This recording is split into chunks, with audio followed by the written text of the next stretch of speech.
কৃপণ রবীন্দ্রনাথ ঠাকুর। আমি ভিক্ষা করে ফিরতেছিলেম গ্রামের পথে পথে, তুমি তখন চলেছিলে তোমার স্বর্ণরথে। অপূর্ব এক স্বপ্ন সম লাগতেছিল চক্ষে মম।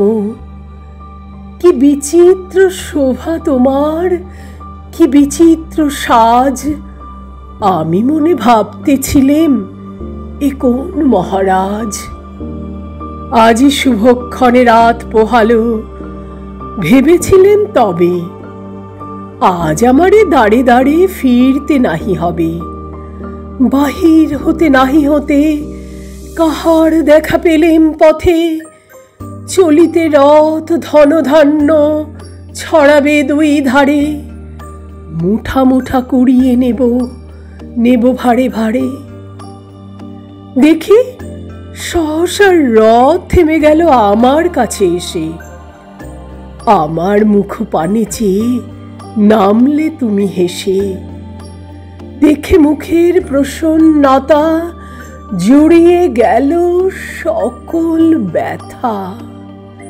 হেনকালে কিসের লাগি তুমি অকস্মাৎ আমায় কিছু দাও গো বলে বাড়িয়ে দিলে হাত।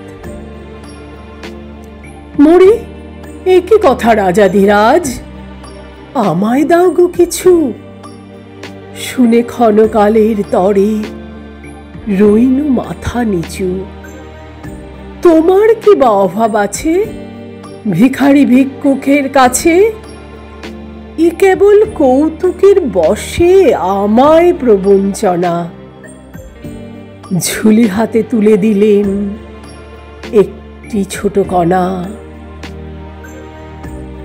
যবে পাত্রখানি ঘরে এনে উজাড় করি, একই ভিক্ষা মাঝে একটি ছোট সোনার কণা দেখি।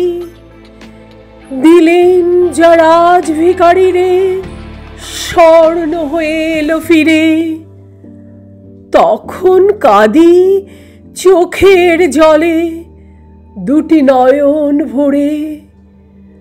তোমায় কেন দিইনি আমার সকল শূন্য করে।